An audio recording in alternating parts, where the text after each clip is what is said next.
Most people use Gemini like a faster Google search.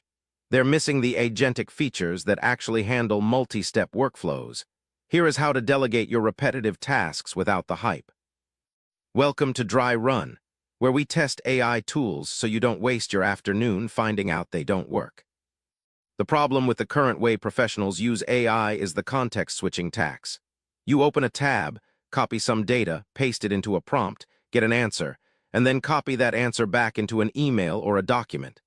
This is not automation. This is just manual labor with a different tool. Most of us spend 40% of our day acting as a bridge between different software applications. You take information from a Zoom transcript, put it into a project manager, and then update a spreadsheet.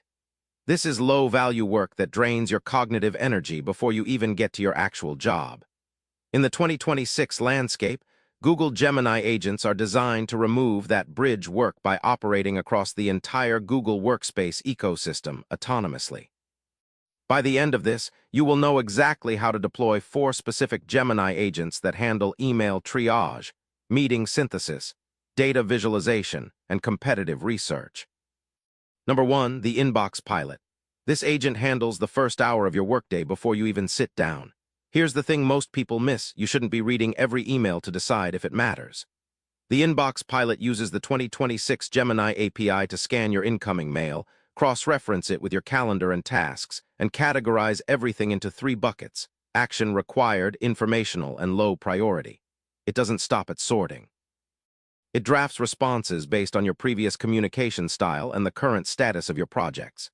If a client asks for a status update, the agent checks your Google Sheets project tracker and drafts a reply with the current percentage of completion. To use this today, you navigate to the Gemini Agent Builder in Workspace, select the email template, and grant it read-write permissions for your sent folder to train its tone. This saves about 3 hours a week if you use it right. Use the Inbox Pilot to stop reacting to your inbox and start approving drafts instead. Number 2, the Meeting Synthesis Agent.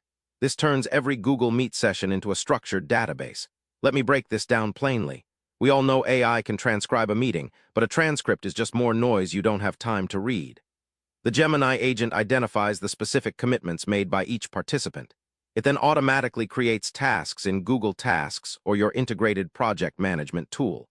It assigns deadlines based on the dates mentioned during the call. If you said you would send a proposal by Thursday, the agent puts it on your calendar for Wednesday afternoon. To set this up, you enable the Auto Agent toggle in your Meet settings. It works in the background without needing a separate bot in the room. Skip the theory. Here's what actually works. Don't ask it for a summary, ask it for an action map. This forces the AI to ignore the small talk and focus on the deliverables. The takeaway is that meetings should generate work, not just more meetings. Number 3, the Data Architect in Sheets. This is for anyone who spends Sunday nights building reports. The honest answer is you are likely overcomplicating your data analysis. The 2026 Gemini agent in Sheets allows for natural language multi-step reasoning. You can tell the agent to analyze the Q3 sales data, identify the 3 lowest performing regions, and create a slide deck in Google Slides that explains why. It doesn't just make a chart. It looks for correlations between your sales data and external market trends it finds on the web. It then opens a new Google Slides file and populates it with the charts and bullet points. Most tutorials won't tell you this, but the agent works best when you provide a schema map first. Tell it what each column represents before asking for the analysis. This prevents the AI from hallucinating trends that aren't there. The takeaway is to stop building formulas and start asking for outcomes. Number 4, the Research Scout. This agent functions as a dedicated staff assistant for market intelligence. Instead of you manually checking competitor websites or industry news, you set a Scout agent to run every 24 hours. It monitors specific URLs, LinkedIn pages, and news feeds. It then compiles a Delta report, which only shows you what has changed since the last check.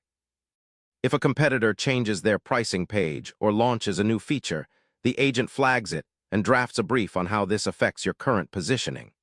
You use this by opening the Gemini Research Lab and inputting your target URLs and key phrases. This saves the average professional 5 hours of manual browsing per week. The takeaway is that information is only valuable if it's timely and filtered. Number 5, the Workflow Orchestrator.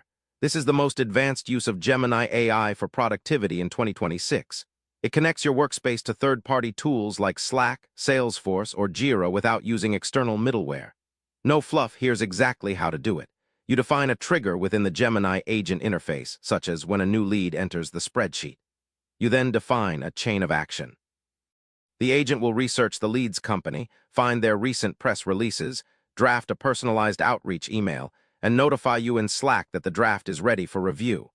This moves Gemini from a chatbot to a functional employee. The limitation most people hit is giving the agent too much freedom.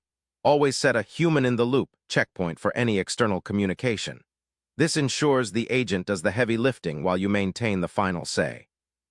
The takeaway is that agents should handle the process, but you handle the final decision. That's everything for today. If one of those saves you even 30 minutes this week, it was worth your time watching.